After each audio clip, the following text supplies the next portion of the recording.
Inquisição é o ato de inquirir, isto é, investigar, interrogar judicialmente. No caso da Santa Inquisição, significava questionar judicialmente aqueles que se opunham aos preceitos da Igreja Católica.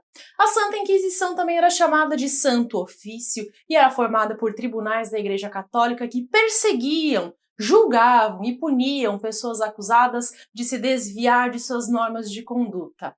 Ou seja, a Santa Inquisição tinha a finalidade oficial de investigar e punir os crimes contra Deus. Mas na prática o que ocorre é que os chamados pagãos representavam uma ameaça à supremacia de uma determinada religião. Eu sou Cíntia Brunelli e hoje vou falar sobre a Santa Inquisição. E eu te convido a se inscrever no canal, porque toda semana estou aqui trazendo conteúdos. Tudo começou no ano de 1231, quando o Papa Gregório IX, que estava preocupado com o crescimento de seitas religiosas, criou um órgão especial para investigar os suspeitos de heresia.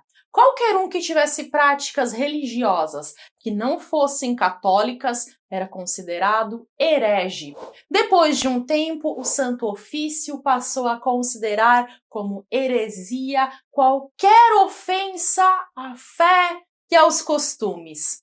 A Inquisição era um recurso para exterminar, por meio do uso da força, todos que não aceitavam o cristianismo nos padrões impostos pela Igreja Católica. Mais tarde, a Santa Inquisição passou a ser utilizada também como um meio de coação para manipular as autoridades como meio de obter vantagens políticas. As punições também se tornaram bem mais pesadas. Houve a instituição da morte na fogueira, da prisão perpétua e do confisco de bens. E o confisco transformou a Inquisição numa atividade altamente rentável para os cofres da igreja.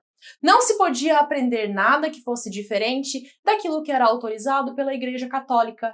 Aqueles que se atreviam a estudar precisavam, muitas vezes, esconder seus estudos para não serem punidos. Hoje em dia, há quem diga, por exemplo, que muitos dos chamados alquimistas medievais não estavam realmente querendo transformar chumbo em ouro. Na verdade, há quem diga que eles criaram essa lenda para fugir da Inquisição. O que eles faziam, na verdade, era estudar filosofia. Ou seja, tentar transformar chumbo em ouro não dava fogueira. Mas buscar sabedoria filosófica seria totalmente inaceitável. Ter ambição por ouro não daria perseguição pela Inquisição, mas buscar conhecimentos considerados pagãos, e sim, era a fogueira na certa. Então eles fingiam que estavam estudando efeitos químicos e físicos sobre os materiais, mas isso seria apenas um disfarce. Eles não estavam tentando transformar chumbo em ouro, e sim transformar homens de chumbo em homens de ouro. E estudar filosofia em tempos de Idade Média seria um enorme atrevimento. Os tribunais da Inquisição não eram permanentes. Eles eram instalados quando surgia alguma denúncia de heresia e eram depois desfeitos. Como a Inquisição incentivava a delação, o pânico era generalizado. Todos eram suspeitos em potencial. Aceitava-se denúncias de todo tipo, inclusive por carta anônima. O acusado não sabia quem era o seu delator. A base do trabalho era o segredo, pois isso protegia os delatores. E não era preciso provar a culpa do acusado. Na verdade, o acusado é que precisava provar a sua inocência. Ele era convocado a se defender no tribunal, só que a defesa era difícil. Raramente o réu tinha direito a um advogado. A Inquisição também fazia uso dos ordálios, que eram testes de resistência para provar a inocência do acusado.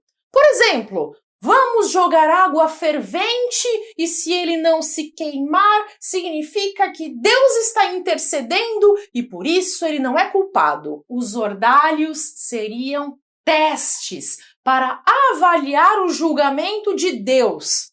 A Inquisição também buscava a confissão do acusado. Para arrancar confissões, o Santo Ofício também recorria a tenebrosas práticas de tortura. Havia uma escala de punições.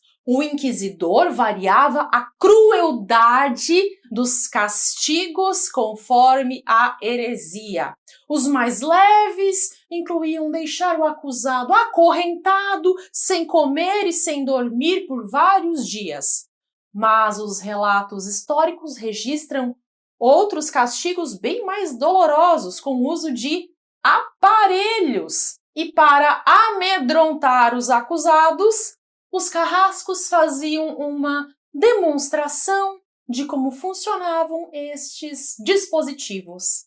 E para abafar os gritos, era comum colocarem colchões nas portas.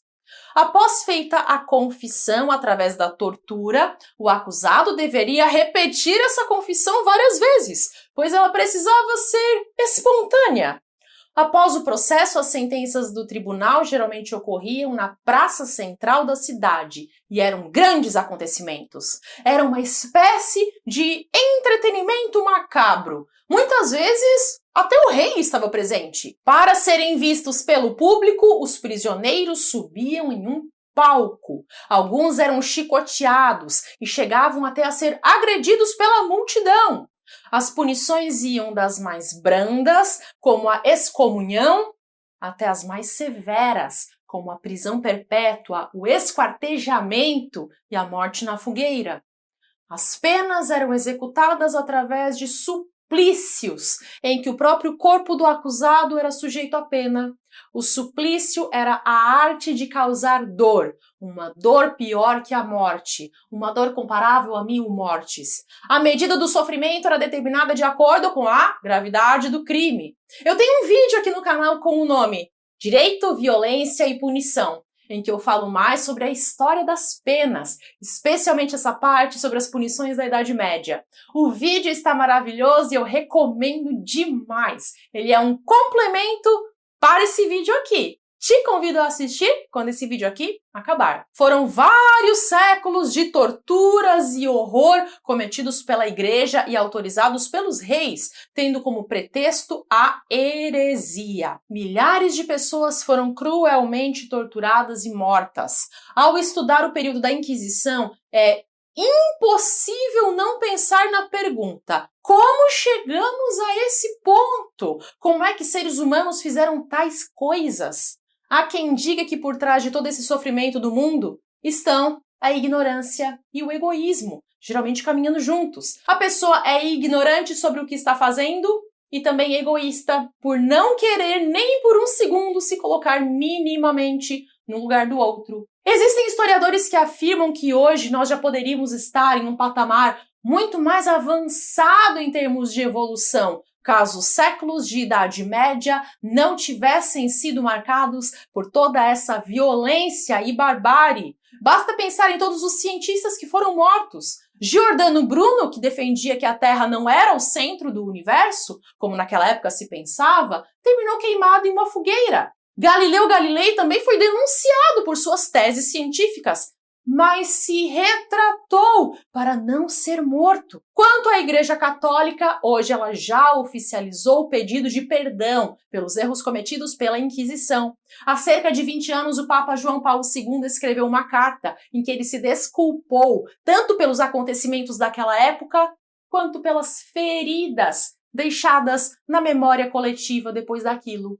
A história não pode ser reescrita, e o que passou, passou. Importa muito mais observar agora, o presente, para perceber em quais pontos a nossa sociedade ainda precisa evoluir, em quais aspectos precisamos deixar a ignorância e o egoísmo. Como eu explico no curso Primeiros Passos no Direito, toda essa parte histórica é extremamente importante para compreender por que o direito é do jeito que é hoje. Quando você tem um entendimento sobre a trajetória do direito na história, fica mais fácil entender o que existe hoje nas leis e também pensar em formas de buscar evolução para que a sociedade se torne melhor, mais harmônica, mais justa.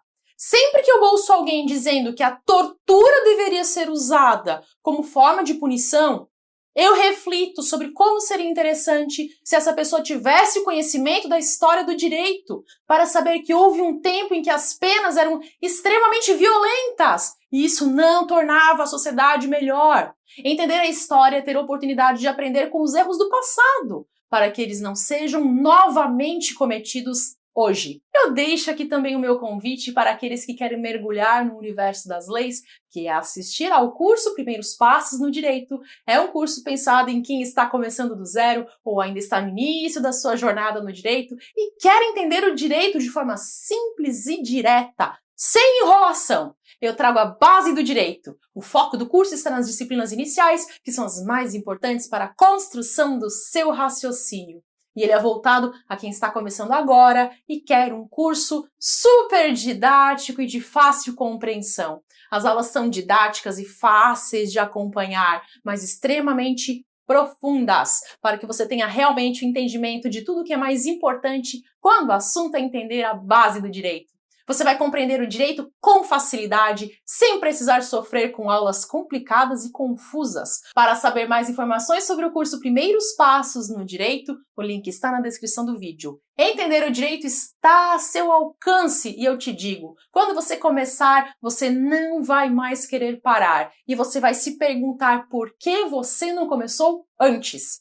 Vou deixar aqui também uma playlist de vídeos para você continuar os seus estudos aqui no canal. Eu tenho dezenas de vídeos gratuitos em que eu explico pontos importantíssimos do direito. Aproveite! Até!